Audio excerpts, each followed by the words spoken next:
How you guys doing? Thanks for coming. I'm excited. DJ Major Taylor, Ed Piskor. Okay, well, before we get started, I have to tell Ed something. There's a song called Rapper's Delight. And when I was a little kid, one of the lines that I heard was, I like hot butter on my breakfast toast, right? And I thought, who doesn't like hot butter on their breakfast toast? You know? And thanks to your work, I was able to find out is I'm like hot butter on your breakfast toast, which is a totally different, it's like I'm so great, I'm like hot butter on your breakfast toast. Right. So today, our conversation will be like your hot butter on your breakfast toast. There's no better way to spend your Sunday. Yeah, hot butter on your breakfast toast. Okay, so. I meant here with us. Thanks for coming, everybody. This is the style, the theme for the Humanities Festival is style. And so I was looking at hip hop and comics, and I was thinking where are the through lines, like where you have style, you have flow and authenticity, So in hip hop, style would be just your style, like how you rock it. Flow would be your mic control, and authenticity, like realness, has always been a thing in hip hop, So style in comics also is like your original artistic style brings the person to the comic, Your flow, literally, your ink flow, or your pencil line, and authenticity, I think, would just be like how it appeals to that's the appealing aspect of the comic, your original thing. And I want to get into style, flow, and authenticity, but for myself and for the people here, I just want to do some of the basics, how did you get into drawing and comics, and what was that? It's been an interest of mine forever. When I was born in Pittsburgh, Pennsylvania, pretty much directly right after the Pittsburgh steel industry went away. So it's like my parents both worked at the mill, they lost their jobs, and they made a baby, right after. We didn't have much cash, there wasn't a lot of, I wasn't spoiled with toys and stuff like that, but there was always pencil and paper available, and I just drew constantly. Comics were always around. They're fairly cheap. They feel very democratic that way because it's at the time it cost 60 cents or something like this, and there was always a stack of comics around. So I was born into it. I was born into hip hop as well. 82, even in Pittsburgh, hip hop was its tentacles have reached further than New York at that point. And the neighborhood that I lived in, there were a bunch of playgrounds around and people walking around with their radios playing music, and so both of those things in that tandem were in my universe as far as I can remember. So when you were younger, when you were into comics, were you drawing comics, or were you just drawing everything? My artistic inspirations came from comics for sure. And I have a lot of evidence to back that up. On your throwback Thursdays on Instagram and stuff, I'll just dig through my old boxes of notebooks and stuff from when I was in second grade, and I'll post comic pages from way back then that are incredibly insulting and ridiculous. I made this war comic when I was in second grade, and everybody that the Americans were fighting were they had those rice patty hats and junk like that. Yeah. I was in second grade. But I've drawn, before I professionally became a cartoonist, I drew over 1,000 pages just from age 6 to 20.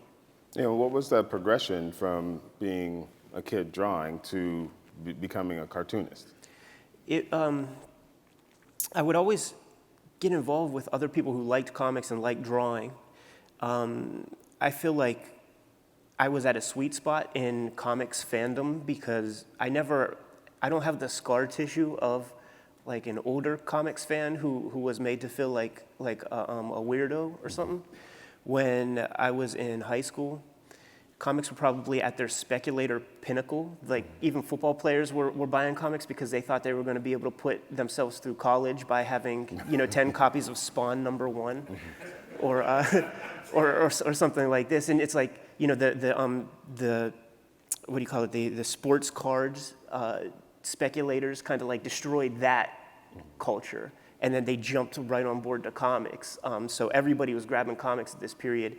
And when they stopped, it was like still cool for me to grab them because like, oh, Ed, he draws, like it's fine. And then I started getting into like reading articles about my favorite artists, and would figure out kind of like their methods for becoming a cartoonist. And it was always something I wanted to be. There was never like a period where I was going to become like a policeman or a movie star or something like this. It was always comics. Yeah. Okay, so yeah, the steps, like, can you elucidate? Okay, so early on, the common wisdom was that you draw like maybe like a 5-page comic, and there were several publishers, maybe 6 or 7 publishers in the independent realm, who they all had anthology magazines where they would have one comic that would have maybe 5 or 10 stories by different people. So that would be like the Bush Leagues. You would start off there in an anthology. And I got rejected from every anthology constantly. But I didn't cry about it. What I ended up doing was taking those comics. They took me a long time to draw, and I just didn't want to put them in the closet and forget about them and think of them as like garbage. So I sent those comics to any cartoonists who I could find addresses for, certainly way before social media. What I would have to do is kind of raid the letters column of the various comics that really spoke to me, the stuff that I liked a lot, and I would send my work to my favorite cartoonists to get some feedback, give me some insight into what I'm doing wrong. It's that like, what do you call it? Unconscious incompetence, where like you don't know what you don't know. So let me know. Which works out great. Yeah. Sometimes. Sure, you could do some great stuff, but I wasn't doing great stuff. Okay. I needed to be put on some kind of track, and I got that. I valued that stuff, and I still have a lot of the letters and correspondence from that period. But in that period, there was a dude named Harvey Pekar who, most famously, he did American Splendor comics. And there was a movie made about him and his comics where Paul Giamatti played him. Around that time, I saw the flick, and I dug out my old American Splendor comics, and I looked at that stuff, and it's like, I can't draw as good as this Robert Crumb guy. I can't draw as good as Drew Friedman, but I could draw better than damn near every other one of these guys. I know that for a fact.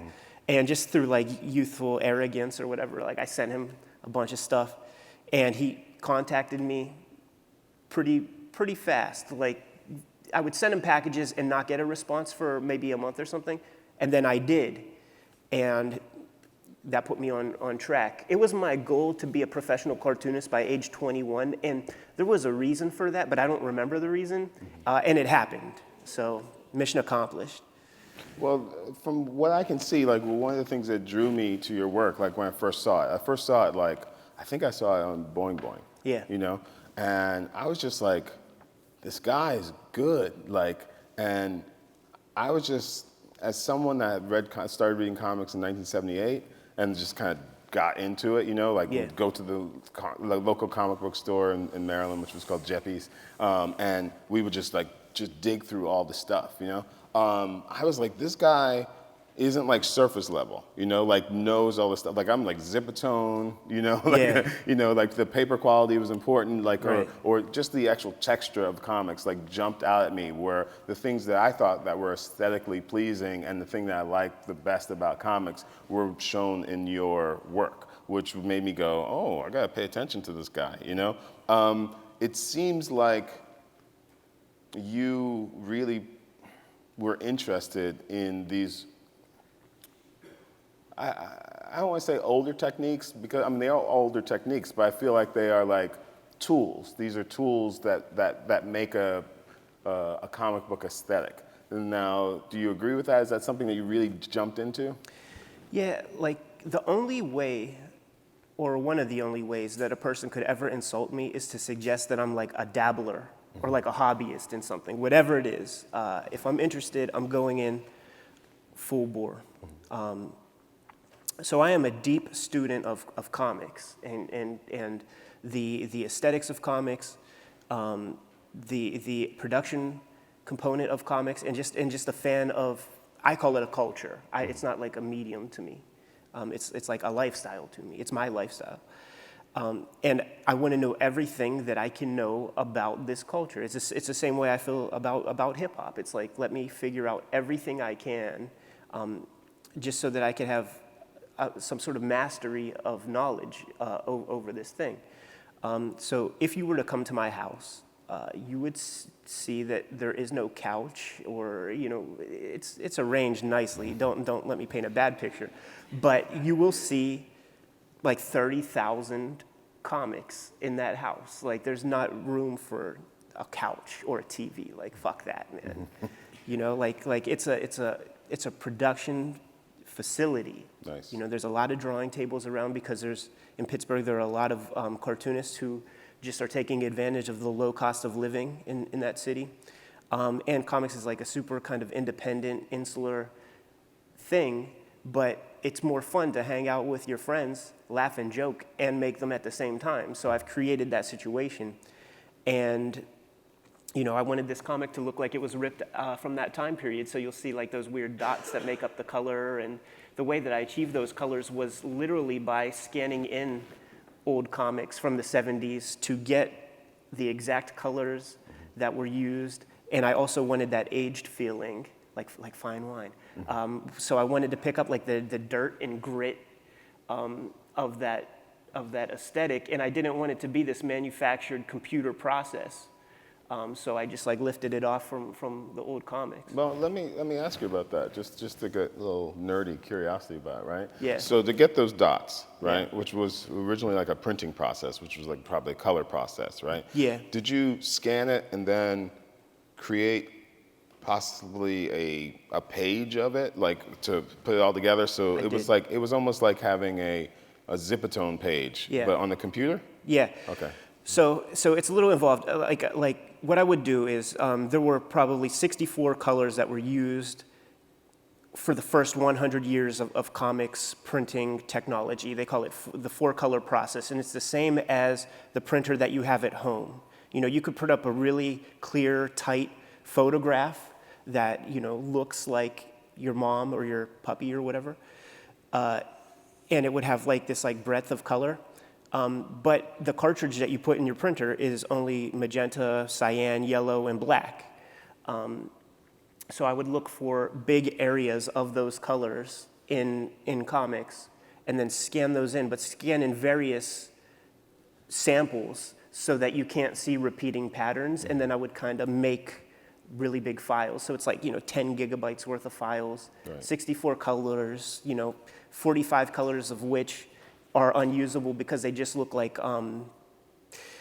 camouflage or like, diarrhea. Well, that was super nerdy, but I loved it. Like, because when I look at the stuff and just, Zipatone is an old process where you would like transfer like patterns of dots to the comic. So for a field of dots, you'd have to like take your razor. Cut out a sticker, basically. It's a sticker that has black dots on it. Whenever you look in your newspaper, if you just see like a clear field of gray, and then you look close and you see the little dots that make it up, like that back in the day was applied those dots would be printed on just like a clear sticker that you would paste onto your artwork or your newspaper dummy file or whatever. Yeah. Well, since we're talking about some technique, I want to ask you about, and we'll get to the hip hop stuff too. Don't worry about it. But comics and hip hop. You know what I mean? Like comics and hip hop are like, people that are into comics and people that are into hip hop. They're like heads. You know what I mean? So you can get deep into the intricacies of each, and I'm going to try to balance that, and give some general knowledge as well. But I got to ask a couple questions, So when I was a kid, the tool of choice was the rapidograph, and the rapidograph always clogged up, and it was difficult to use. But you got the cleanest mark. Yeah. What do you use? I use a dip pen because the dip pen gives you life. The dip pen gives you Flow. fix, and I dig it. And by the way, that color thing is sampling, which is a hip hop thing. The thing about the rapidograph that you described, it has a dead line, a very even, perfect line, and that kind of lacks a lot of humanity to me. So the dip pen, like a quill, it's like, colonial technology, this stuff that they signed the Declaration of Independence with, except it doesn't have a pretentious feather or some shit on it. But it has thicks and thins, and you can really get some life and personality into the line. So that's what I use. And it takes, it's not an easy thing to well, rapidograph is kind of like the easy way of, it's easier. It's an easier tool, except for the clogging. Yeah, that clogging is crazy. Clogging, you have to clean There's a room in my parents' house still, just in the basement, like a cubby hole, that has just black, like ink splatters on the wall because I got frustrated with my, I just chucked it, just exploded it because you didn't miss the rapidograph era though. No, I used it, and I would go back. It's real good for lettering and stuff like that, but I wouldn't use it on the figure work or anything like that. Right. Okay, so hip hop. Yeah. All right, so when did hip hop hit? Like, how did that affect you, and did it change your entire world the same way comics did, or was it the same thing? It was in my universe constantly from, like, I can't remember a time before it. And it took on many, many different forms as I grew up as a young boy. My grandfather was a cop in Homestead where we lived, in predominantly black neighborhood, and straight up pimps would visit the house and like hang out with my grandfather. I don't know what they were doing. I have no idea. But just visiting with pimps. Yeah. And like throwing football around with me, and so like before they go in the house, and with the Jerry curl chains, this kind of stuff, the girls, and then when I see Slick Rick, and when I saw Eric B. and Rakim, wasn't that different, And I see this guy, he's got a lot of girls. People treat him with great respect. Like whenever you see him around town, his name was Cosmo. Whenever you see him around town, a lot of people would like stop to like show reverence and things. So it's like, like, is that guy a rapper? And then it was like in my teenage years that I found out he was like a pimp. So it was always around. And I can tell you, I remember the first songs that I memorized. It was The Breaks by Curtis Blow and the Shaka Khan song with the Melly Mel verse. I forget which song that is. You remember which song it is? Yeah. And those two songs. Prince wrote that one, right? No. Those songs were on a disco anthology that my parents had, and then started getting tapes from friends and things like that. But at that in the 80s, like when hip hop was becoming the biggest thing, certainly in the neighborhood, I was still doing it wrong because I kept digging deeper, and hip hop is like 6 months and you're dead. It's like, Ed, you ain't listening to fresh stuff. Like, I'm like, yeah, but I'm curious where this came from. And I kept that up, and it was never popular, like with my friends and stuff. But it was a compelling thing. And I actually equate it close to the comics component of my personality, because I would do the same for comics, where I'm like trying to dig deep. When I'm young, I'm trying to look for like old appearances of characters maybe, or something corny like that. And then as I got older, I was looking for like maybe the earliest work of my favorite artist. Same with the music. Like, let me try to find the earliest Dr. Dre record.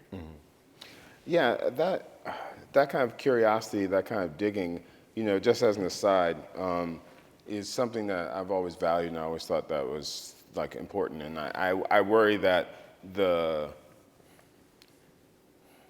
I think that was part of my like initial appreciation when I saw your work, that I saw evidence of that kind of digging, because in 2016, if you have access to everything all the time, like you want for nothing, Exactly. So you just like, I have it, so why should I like invest in it, Yeah. And that kind of digging or that kind of curiosity like create something new every time. One of the people who put me on that path, like I took it as an exact challenge from Fab Five Freddy, the former host of UMTV Raps, and he was like the producer for the movie Wild Style. And I was waiting and waiting for years and years as a kid for like a legitimate copy of Wild Style to exist, because there was like a dark period where you had to get a bootleg from a classified ad in the back of Source magazine, and I just didn't have that intelligence to do that. So I got the DVD of Wild Style, and there's audio commentary track, and Fab Five Freddy's talking about some of the people in the movie, and two of the guys are the Double Trouble crew, and he's describing that they're from a group called the Funky 4+1, with MC Shaw Rock, maybe one of the first female MCs in hip hop, and Fab Five Freddy says, "You're gonna have to dig extremely deep to ever hear one of these records." And those records sold maybe 150,000 copies, which seems like a lot, but believe it or not, those records like didn't penetrate beyond New York. Like there were like 150,000 people in New York City who were grabbing those records. When they recorded that commentary track, this is like well before YouTube, and so like I had to do a lot of. I'm like, you know what? Fuck you, Fred. I'm gonna find that record, you know, and I did. Now the comic could not be constructed without YouTube and the internet. Like I can't get all the records, and in a house that has 30,000 comics, you can't put many records in there either. You know what I'm saying? So I was gonna ask about that. Yeah. Not too much vinyl in the house. And I rely on, you know, the internet is for more than just pornography, and there are a lot of questions out there to be answered, and you could find those answers, you know, pretty simply on the computer, and that's where a lot of the research was done, certainly for the first book, the first volume. Well, so what made you decide? Well, it seems obvious, like if these are two big loves in your life, but like what makes you decide that you're going to do a history of hip hop? Aside from the music of hip hop, I really like old New York imagery. I like watching 70s New York films. I love the fashion of hip hop. I like graffiti. And I always wanted to do something in that world, you know, where I get to draw that kind of stuff, old rickety trains. And just one day I woke up and was like, I'll just tell a linear history of rap music story. Like I'll just do that. There are a couple other comics that inspired me where friends of mine, people I know, would make comics about other people, and they never got sued or anything like that. So I'm like, okay, like I guess it's not illegal. When I was making this comic for about 2 years, I didn't know if what I was doing was even legal or not, because it's like I'm using real likenesses and stuff like that. After a certain point of time, people started using the word and throwing it around, journalist and journalism around to me, and that's something that never crossed my mind, something I never thought about. But then I looked at like the credo of like what it means to be a journalist, and it's like, you know, multiple sources, like citing your sources, yada yada, and it's like I am binding myself to those ethics not because I want to be a journalist, but just because I want to tell something as truthful and comprehensive as possible. And it turns out that it's not illegal. So there you go. So did you have to, just another technical question, did you have to like make a family tree in order to break this down? Do you have everything like written out? Like, because the amount of information, if you read this thing, it's totally weaves through all these stories. Yeah. It's fantastic. I mean, that was the most fascinating thing about the history for me. Like off the bat, even before I really started researching, like I have a fairly encyclopedic knowledge of a lot of the records for the first, say, 15 years. And you can make all these connections. Like we could play a 6 Degrees of Kevin Bacon game with hip hop, like, you know, of that era, because it didn't really penetrate far beyond New York. and everybody there were so few gatekeepers that in order to have a record, you had to go through like one of like 5 people, basically. Right, Kevin Bacon was one of them. Yeah, hot off of his first role in Friday the 13th. Right. And that was fascinating to me. So that created like the spine for the thing, and that's the title. Whenever I first put the comics online on a weekly basis, every Tuesday, I would construct a literal family tree kind of chart thing that would branch off from Cool Herc and, go to like Grandmaster Flash, Africa Bambaataa, Grand Wizard Theodore, like Grandmaster Kaz, and then branch off from there. And I kept it going on for about like 400 people. And it just got like, I was spending so much time each week. Like the comic would take me 7 days, and like a whole half day would be spent on that stupid chart. And it was so incomprehensible to anybody but me, because it was like so tight and there were all these like lines going everywhere that I was convinced that nobody was following this thing along as much as I was. So I quit that part of it. But I did have like the Avon Barksdale, The Wire season 1, like family tree of like how the drug empire works. Like that was what I had. Like you have like pictures like on the big board, and you're like, okay, here. Yeah, exactly. And I constructed like a digital version of that just got like so unwieldy. Like if I printed it out, I think it would be like 10 feet this way or something like that. Well, I mean, honestly, for me who like I know X amount, like 'cause growing up, it filled in so many blanks. I was like so impressed with like how readily you can actually follow the story and make these connections, which was fantastic. One thing I wanted to ask about is that hip hop is, nowadays I have no idea, but hip hop from this era, authenticity was a thing, When approaching this project as a comic book artist, did you have to think about how to authentically portray this, or is that something, okay, I think that, does that make sense? It does.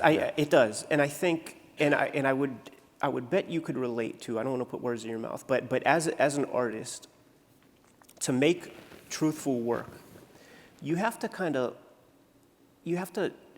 be a little bit unself-conscious to do something that really resonates and to do something that is sort of true. Because if you are self-conscious and you're putting a lot of insecurity, if you have that in your mind when you're putting something together, you might be a little bit withholding, and you might not give 100% of your perspective.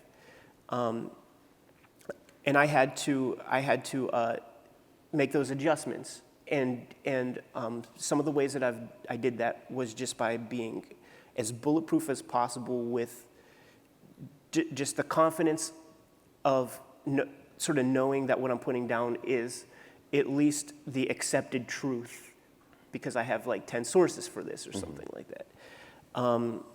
But it was extremely nerve-wracking because everybody's still alive, pretty much.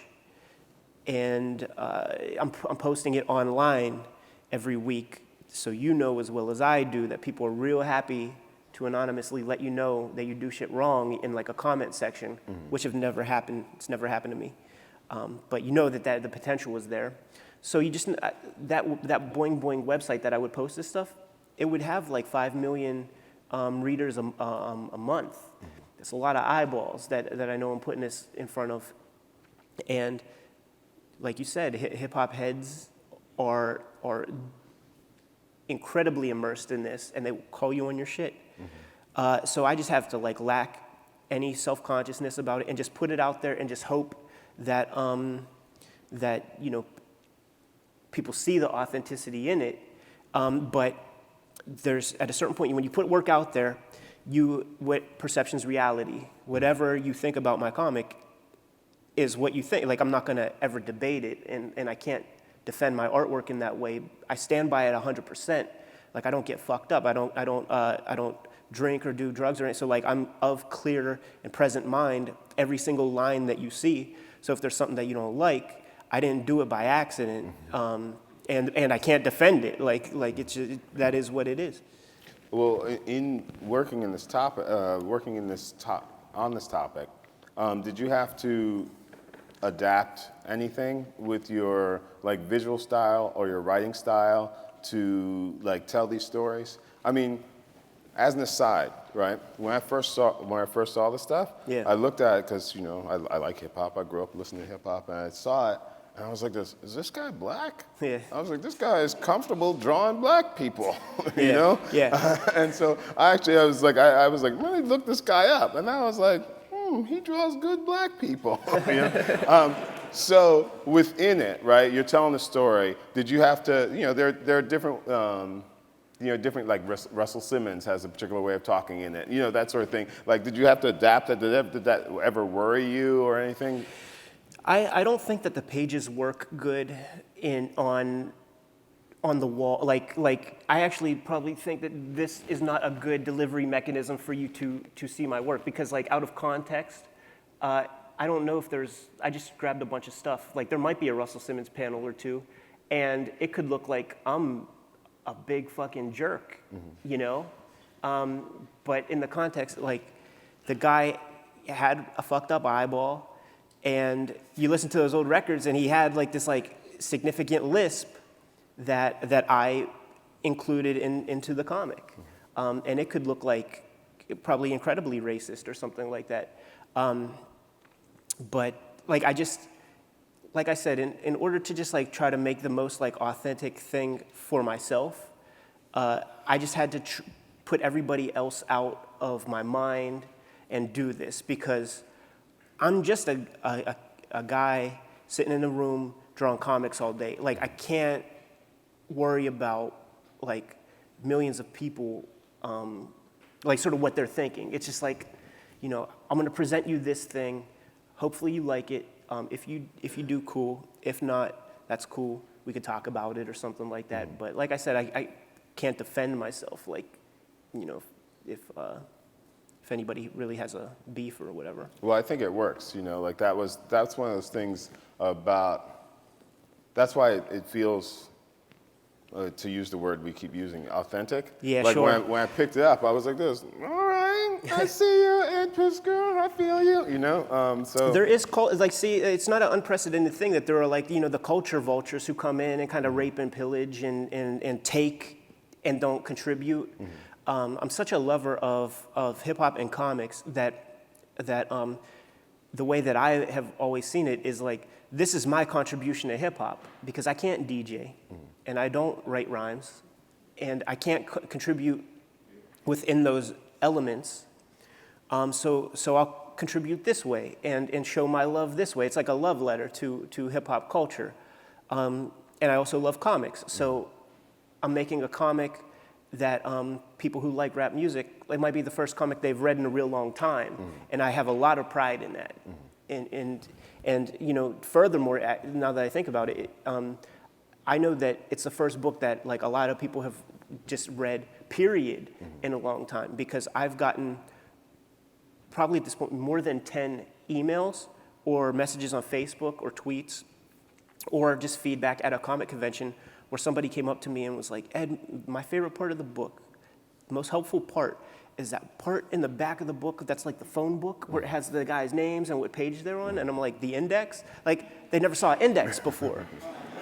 And that's happened more than like 10 times. So it's like, I feel real good getting just people to just read and to just check something out, Well, like that's cool. I'll tell you something, Ed. Chicago Comics, which I go to all the time, Raphael will attest to this. I go every week with Major Taylor. Don't buy a damn thing. I bought Hip Hop Family Tree. Oh, cool. You have good taste. Yeah. Just like you nice people who came to hang out with us today. Excellent taste.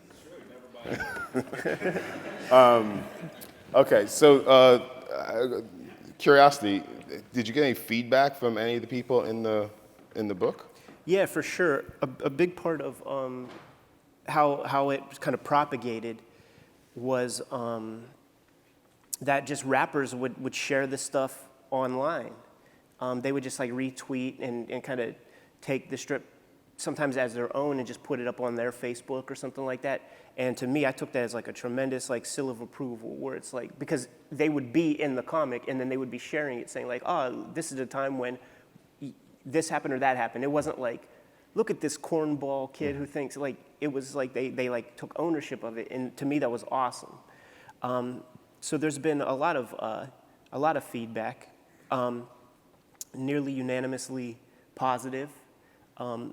Most of the times, if it's negative, it would be like, somebody getting in touch, like, dude, I would never wear Pumas. Like shit like that. Like, you could never catch me wearing Puma sneakers ever. Like, your thing is so wrong. You put me in Pumas. Just pack it up. Yeah. Forget about it. Yeah. Right. Okay, so I got some quick questions. Lightning round questions. Yeah. And then maybe we can have some beats to go with the lightning round questions. Okay. Before I start, I want to say that I'm glad you mentioned Vaughn Baudet. Yeah. Fat Five Freddy sees the Vaughn Baudet, because to me, Vaughn Baudet is like the actual 0 point between like comics and he's real early. like the hip hop graffiti. He's real early for sure. Okay. All right. So, style. Okay? Name your 3 favorite rappers who have great style, and what about their style? I can't do it. I'm gonna fail because I think like I have to be super objective, and I can't name 3. Like my mind just doesn't work that way. Okay. So you have to name 20? It'll be 100. Right. I don't know. Like certainly Rakim. I've actually become a Jay-Z fan recently, which is not something that I would have said like before making the book, which is interesting. And like my favorite group ever is Public Enemy. And I just really like sort of what they stand for in a lot of what they say. I identify with the Jay-Z thing, actually. Like You became like a. I became a later Jay-Z fan. Tell me, like, I think a part of the reason why it took me so long was because, like, the Hype Williams music video era stuff, like, all the singles are corny. But if you, like, listen to the album and you see, like, the other stuff, it's like, wow. Well, interestingly, speaking of, a guy named LP, who was in Company Flow, told me that Jay-Z was phenomenal. And I was like, Jay-Z? I'm not trying to hear about Jay-Z. I like Chuck D. You know what I mean? Like, for style. You know what I mean? Like, I like style and content. It was like, I liked John Byrne because the art was dope. You know what I mean? Like, I like Neil Adams because the art is amazing, you know? Right. So I like Public Enemy because everything was there, and Jay-Z, I was like, oh, he doesn't look that cool, you know? But strangely enough, I was working at a record store, and one day, one of his rhymes was like, I've controlled like 6 summers, like something like that. And I was like, oh, he has actually. And then I started, and Timbaland was doing the beats and stuff, and I was just like, damn, I like that song, I like that song, I like that song. I guess I like Jay-Z. Yeah, you can't front. Yeah. You can't front. Okay, so it's gonna be hard for you too. The 3 comic book artists. Style. Okay, I'll say Robert Crumb. I sort of came from Robert Crumb. And my artists are cartoonists, people who do every element, every component piece. Jaime Hernandez is one of my tops, and one of Chicago's finest, Dan Klaus, I'll say. Chicago has a long, deep-rooted history in comics, and for whatever reason, a lot of the best cartoonists who have ever worked in America either live here or are from here, which is a very interesting phenomenon. Somebody should explore that further. For artists, right? This might be different, or maybe the same. So you let me know. Yeah. For hip hop. Yeah. I was going along with hip hop for a long time, and then the Wu-Tang Clan came along. And then, like, something changed. Wu-Tang, Public Enemy or Run DMC may still always be my favorite groups, but when Wu-Tang happened, I was like, what is this, Yeah. So I'm gonna ask that about comics and hip hop, like game changers that impressed you. It would be the same, like when Wu-Tang came out, when 36 Chambers came out, I think like Midnight Marauders came out, or like Illmatic came out around, like these three records all came out really like close together. And that was amazing. And then it launched into the Hype Williams thing, like the Bad Boy era, Yeah. which I didn't relate to Like in the silver any way. suit. Yeah, I just didn't relate to that. It wasn't that interesting for me. And for comics, that's a puzzling one. I like the company that hip hop is published through is Fantagraphics, and I went with them sort of by design because they have consistently since the beginning of alternative comics like made the best stuff, and I just wanted to be a part of that pantheon, So like the Fantagraphics era of like Chris Ware, another Chicago dude, Jessica Abel, she was a Chicago girl at the time, Klaus, like those people, that was incredibly important for me because there wasn't that much out there. Like now, you could be crippled by choice on like buying like the next good comic because there's a lot of good stuff out. But back then, there was such little good independent comics out there that you could buy it all and still have money in your pocket for lunch and dinner and stuff like that. Nice. Now, I think that my last lightning round question is... It's not much of a lightning round, huh? Like, no, it's... like vamping. I just said lightning round so we're going to have music. Did. Okay, in old school hip hop, Yeah, like I feel like everyone has the best names in old school hip hop. that's true. So if you had an old school hip hop name, what would that be? I have one. What's yours? Okay, so one thing I like about old school hip hop names, if your name wasn't cool, you would just put something with it, I'm following you. And so even though it's not my name, I would adopt a less cooler name. So my hip hop name would be Ice Cool King Steady Steve. I can't compete with that, man. Right, because you're like, my name is Steve, so I gotta go with Ice Cool King Steady Steve, Yeah, that's awesome. I can't answer that one. Okay, all right. I'm just not creative in that way. I think that we have some time for audience questions, if that is something. Oh. And they'll be coming around with the mic. Yeah. Is it hard to do research on artists and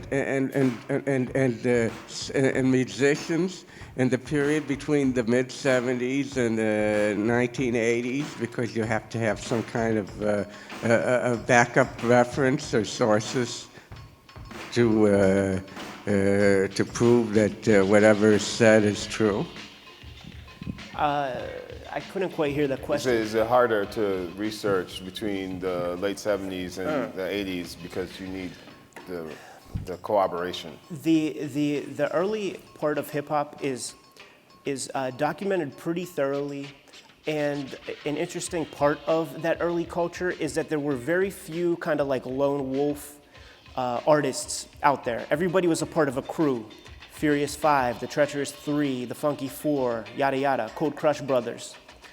So there would be particular moments that I would need to read about and research, and I could find interviews with 4 or 5 or 6 different points of view on this exact moment. So in a lot of ways, the older stuff is actually easier because as you get to more popular people, can't quite get access to them. Like they're kind of in their ivory tower or whatever. And they control the message. They have like publicists controlling their message and stuff. And, if you follow like certain old hip hop people's, like even their Facebook accounts, like it's very clear, man, some of the language that they use that they don't have some publicists vetting their stuff. Next question is back here. My question was actually very similar about your methodology. To what extent, now that you've gotten so big, do you either interview people or do they call you to talk about their story? Yeah, for sure. The first book was made mostly with like found resources, just books and interviews that I would read, magazine articles, whatever. When that first book came out, the entire print run sold out within like 3 days. And then when the second print run came out, that sold out within like 8 days. A lot of copies like spread out really fast. And it was kind of like nurtured within the hip hop community. Like it wasn't clowned. My book wasn't dissed. And I did start getting feedback. So like my phone number is definitely within a universe of rappers, and I will get a phone call just randomly, and it'll be Biz Markie calling, or I've had billionaires call me to just like talk about like you would think that like if you have yachts and stuff like that, like to be drawn in a comic is like no big deal, but everybody has vanity on that level, it seems, and just call like yo. I can't give it away, but like, like just, yeah. So I do have access to a lot of people, and I can just make a call and get the answer that I need with a lot of things. There are also drawbacks to that too, because just the way hip hop works, it's about self-aggrandizing and stuff. So like you have to pump yourself up, and you have to be the coolest person ever. So there is a lot that I have to take that's like a grain of salt, because I just need somebody else out of the 7 billion people on this planet to like corroborate your crazy story. Mm-hmm. You know what I mean? Like I just need to hear one other person say it so that I can like maybe use it. But there is a lot of stuff that I just can't use because I'm just not buying it. My BS detector is like pinning on red. Right.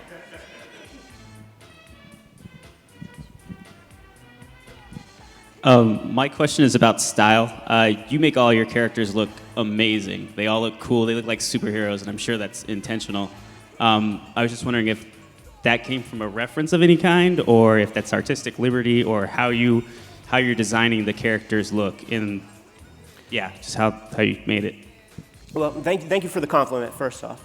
One thing that I'm totally shocked that I never have been called out on, and I'm throwing myself under the bus in front of everybody. Like almost none of my characters look like who they're supposed to be, and I have so much language ready for that, because like I'm in these situations where I'm in the firing line, and you're out there and you have questions, and I'm waiting to get dissed on it because I have so much stuff that like so many bullets that I have in retaliation.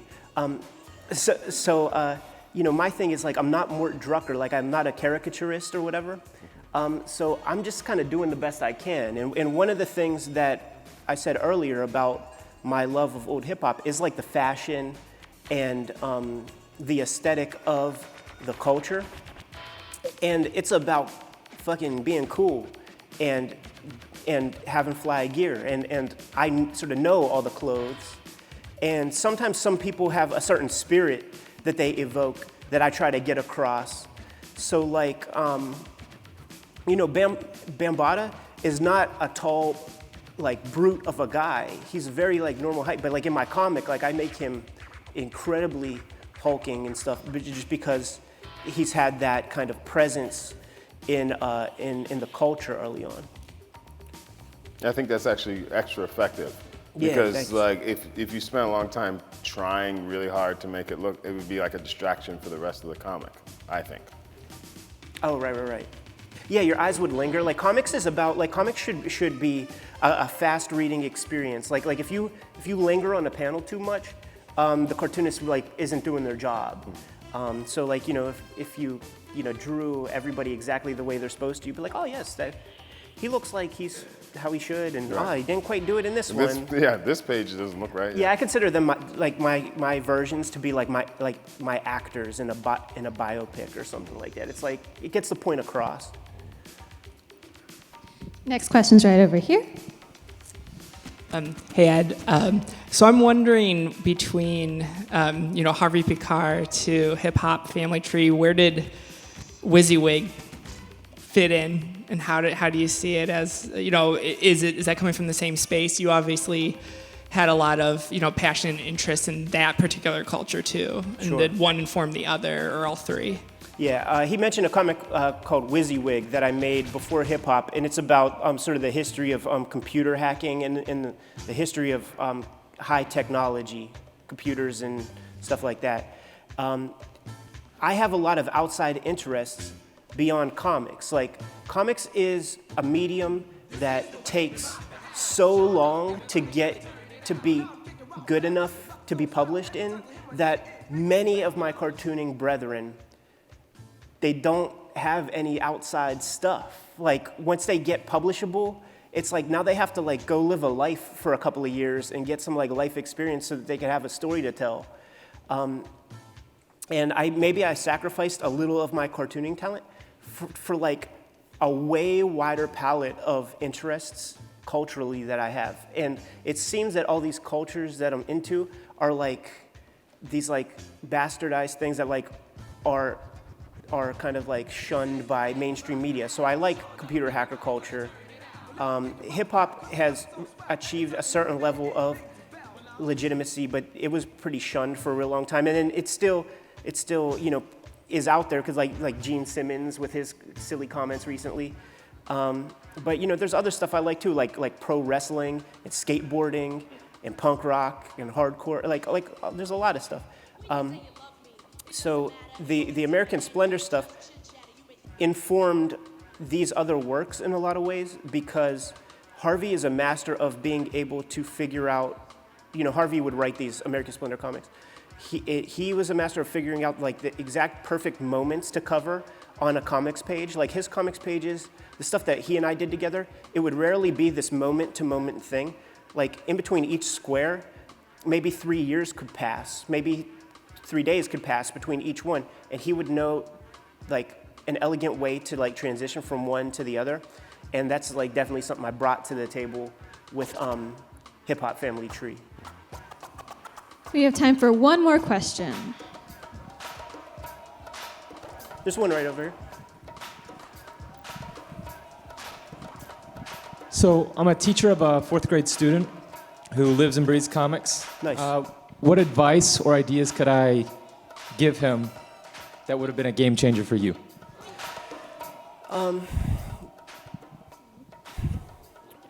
Like comics is really, it does take a lot of discipline and a lot of intensity to just kind of like go in on top of that mountain and just kind of like sit there and draw all day. And I always have drawn them, so I'm trying to figure out, like try to put myself in that place when I was young. And I think the biggest advantage that I had was that I just had people around me who didn't try to like push me away from it or something. Like I always thought that, you know, when I grow up, I'm gonna be able to like make a living at this and everything's going to be fine. And I accomplished that. Like off the bat, I accomplished that. And a lot of my friends, almost all of them, it's slowly changing over time. They did not have those feelings and they weren't making cash and like they had personal barriers that they put up because they had a certain, it's almost like ignorance is bliss kind of thing. Like they with all of the knowledge that they had about how hard it would be, they put like a governor on themselves that like made it hard to kind of penetrate.